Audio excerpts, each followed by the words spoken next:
Almost there. Stand by your seats. Please don't go wandering off. Unless you don't want to come back in.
Ladies and gentlemen, the Republican candidate for president, Mr. Donald J. Trump.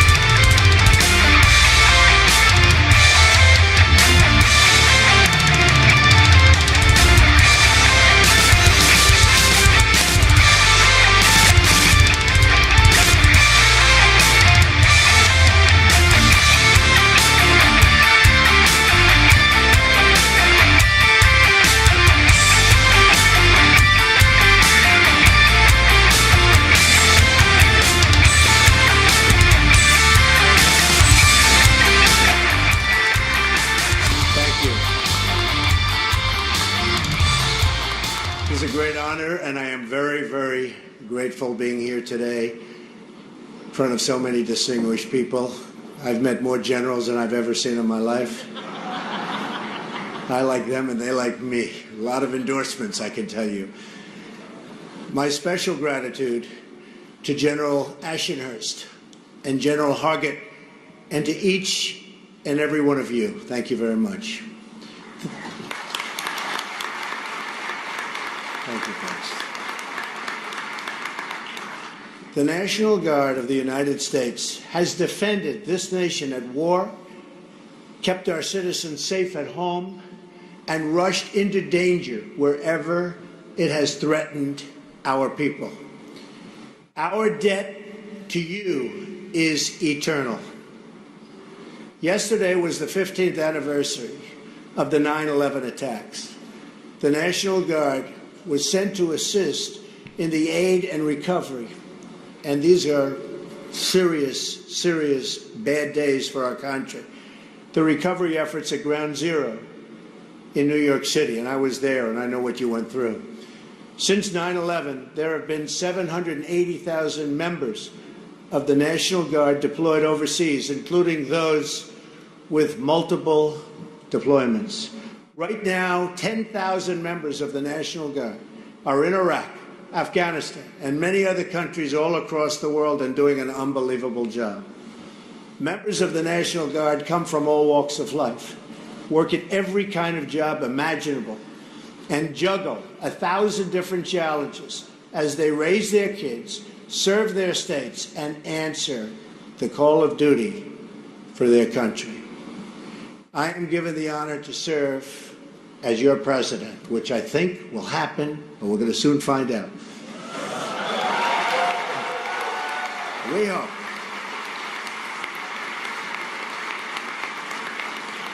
And if it does happen, I will pledge to give you the resources, the equipment, and the support you need and deserve, and that you're not getting.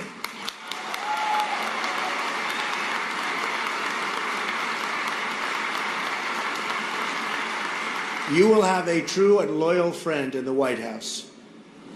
Whether you vote for me or whether you vote for someone else, I will be your greatest champion.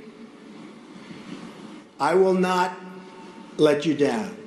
I am running to be a president for all Americans, and I've been especially humbled to have the support of so many of our men and women in uniform.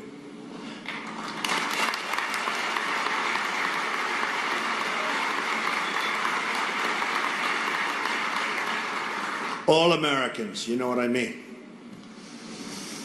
All across this country, I've met so many incredible members of both our military and law enforcement community. There's nothing I've enjoyed more than the time I've spent with our service members, police officers, and also our firefighters and paramedics. These are incredible people. They embody the goodness and decency of our country. I was thus deeply shocked and alarmed this Friday to hear my opponent attack, slander, smear, demean these wonderful, amazing people who are supporting our campaign by the millions. Our support comes from every part of America and every walk of life. We have the support of cops and soldiers, carpenters and welders, the young and the old, and millions of working-class families who just want a better future and a good job. These were the people Hillary Clinton so viciously demonized. These were among the countless Americans that Hillary Clinton called deplorable, irredeemable, and un-American. Nobody's heard anything like this. She called these patriotic men and women every vile name in the book. She called them racist, sexist, xenophobic, Islamophobic. She called half of our supporters a basket of deplorables in both a speech and an interview. She divides people into baskets as though they were objects, not human beings. Hillary Clinton made these comments at one of her high-dollar fundraisers on Wall Street. She and her wealthy donors all had a good laugh. You heard them. They were all laughing. Good, solid laugh. They were laughing at the very people who paved the roads.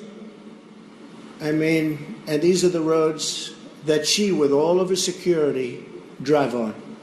Paint the buildings she speaks in, and importantly, all of the other functions. If you think all functions in life, including this auditorium and its maintenance. Hillary Clinton is an insider supported by powerful insiders attacking Americans who have absolutely no political power. Hillary Clinton spoke with hatred and derision for the people who make this country run. She spoke with contempt for the people who thanklessly follow the rules, pay their taxes, and scratch out a living for their family, a hard-earned living, too. While Hillary Clinton lives a sequestered life behind gates and walls and guards, she mocks and demeans hardworking Americans who only want their own families to enjoy a fraction of the security enjoyed by our politicians. After months of hiding from the press, Hillary Clinton has revealed her true thoughts. That was her true thoughts. She revealed herself to be a person who looks down on the proud citizens of our country as subjects for her rule. She views it as her rule. Her comments displayed the same sense of arrogance and entitlement that led to violation of federal law as Secretary of State. Hide and delete her emails. Nobody's ever done anything like that before. Put classified information in the reach of our enemies, lie to Congress, and sell government favors and access through her foundation. It's the same attitude that explains why Hillary Clinton refuses to take accountability for the deadly disasters she helped to create in Iraq, in Syria, and in Libya. To this day, she won't take accountability for her role in unleashing, and that's what happened, unleashing ISIS across the Middle East, or for putting Iran on a path to nuclear weapons. And as far as ISIS is concerned, probably unleashing ISIS here. We better be very, very smart, tough, and vigilant, or we're going to have big problems. Hillary Clinton believes she's above the law, that she is above accountability, and that she is above each and every one of you. Our campaign is about giving voice to the voiceless. It's about representing the forgotten men and women of this country, and they have been forgotten. I'm here to represent everyone, but especially those who are struggling against injustice and unfairness. I am running so that the powerful can no longer beat up on the powerless. I'm running to take on the special interests, the big donors, and the corrupt political insiders. And of course, never forget the special interests. I am running to be your voice. Hillary Clinton is a voice for Wall Street, for hedge fund managers, for the top 10%, and really the top 1% and even less than that. Just look at the people funding Hillary Clinton's campaign and paying for her speeches tremendous amounts of money. And you know who she will be representing if she ever won, which I don't believe is going to happen.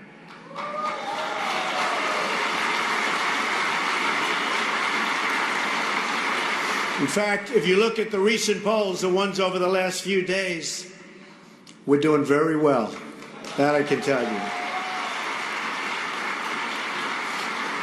The disdain that Hillary Clinton expressed toward millions of decent Americans disqualifies her from public service. You cannot run for president if you have such contempt in your heart for the American voter, and she does. You can't lead this nation if you have such a low opinion for its citizens. Hillary Clinton still hasn't apologized to those she slandered. In fact, she hasn't backed down at all. She's doubled down on her campaign conspiracy and contempt. If Hillary Clinton will not retract her comments in full, I don't see how she can credibly campaign any further. Let's be clear. These were not offhand comments from Hillary Clinton. These were strong remarks, not at all. They were given also in an interview, and probably a number of interviews. These were lengthy, planned, and prepared remarks. It was perhaps the most explicit attack on the American voter ever spoken by a major party presidential nominee. Total disrespect for the people of our country. Clinton was using a very deliberate page from the Democratic playbook, smearing someone with one of the names, those names, in order to scare, and I mean try and seriously scare them out of voting for change. And we're bringing change. She can't bring change. She's been doing this for 35 years. She now talks about change. There's no change. It's going to be more of the same, only worse. It's going to be 4 more years of Barack Obama, only worse. She just took it to a whole new level by applying it to tens of millions of people. She used these vile words in order to bully and intimidate honest citizens out of seeking government reform. And there will be reform. There has to be reform.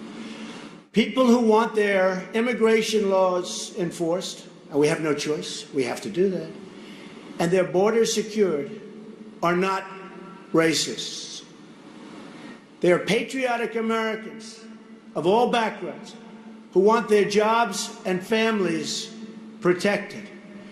People who warn about radical Islamic terrorism are not Islamophobes. They're not. They are decent American citizens who want to uphold our tolerant values and keep our country safe.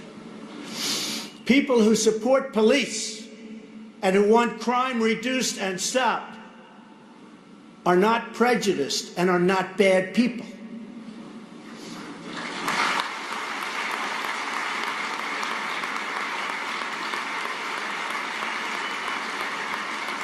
They are concerned and loving citizens whose hearts break every time an innocent child is lost and oftentimes killed to preventable violence. And it is preventable. Hillary Clinton doesn't have to worry about sanctuary cities or jobs moving overseas, where so many are moving. She's protected from her own policies. The policies of Hillary Clinton have produced failing schools, shrinking incomes, and the tragic poverty and joblessness in our inner cities. Our inner cities are a disaster. Our campaign is dedicated to changing these policies to make life better for all Americans.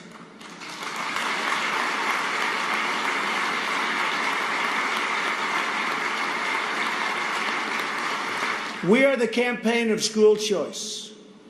We are the campaign dedicated to improving economic conditions for every African American and Hispanic worker.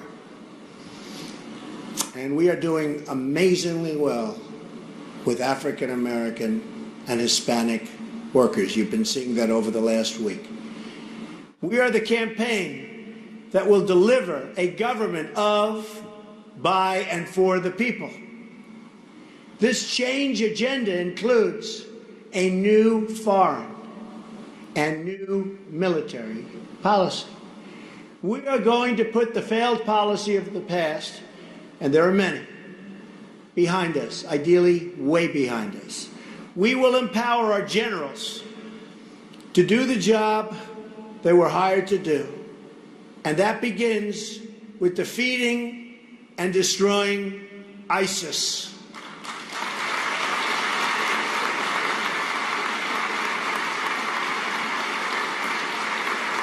Thank you. Instead of endless wars, we want a real plan for victory.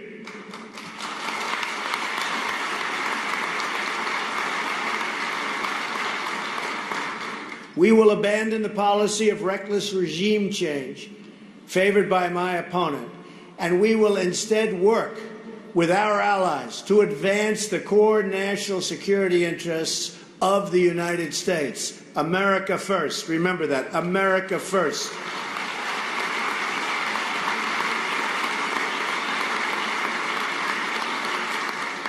My plan calls for a major rebuilding of the entire military and the elimination of the defense, and we have to do this so quickly. It's a disaster. Of the defense sequester. It is a disaster.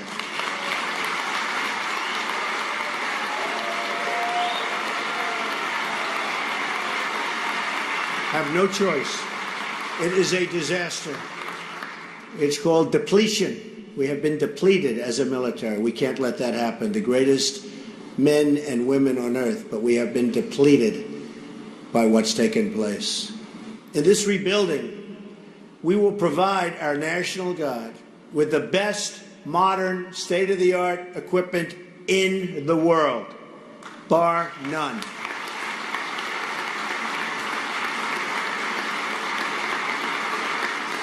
The National Guard is often the first and the last line of defense for our people. You are there when the hurricanes and floods and tornadoes strike. Always amazes me. The courage, the care, the love that you give, amazing. And the danger is beyond belief. You are there to protect civilians in times of unrest. You are there to respond to every natural disaster. You deserve a government that recognizes and honors your contribution and that ensures you have the resources you need to get the job done and to get the job done right. Right?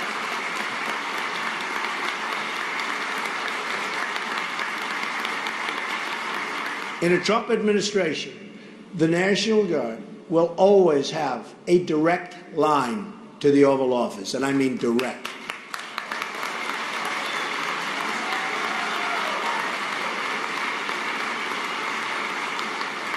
You will have an administration that never loses sight of the vital contribution you make each and every day.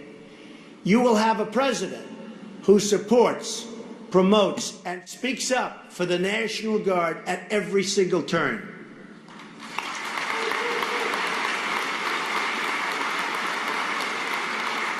The incredible members of the National Guard have sacrificed life and limb for our freedom, our safety, and our country. We will never forget our heroes, their families, and the ones they've left behind. Our gratitude is and will be everlasting.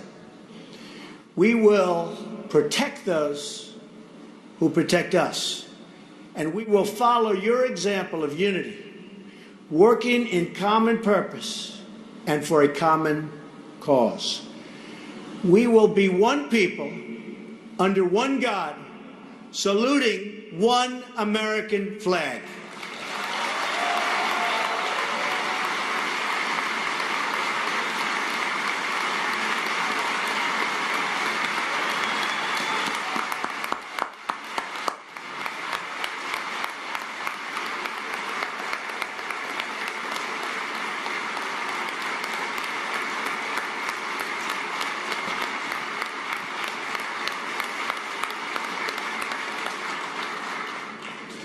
We will rebuild our military and our country. We will make America strong again. We will make America safe again. And we, together, will make America great again. Thank you very much, everybody. God bless you. Thank you. Thank you. Thank you, everybody.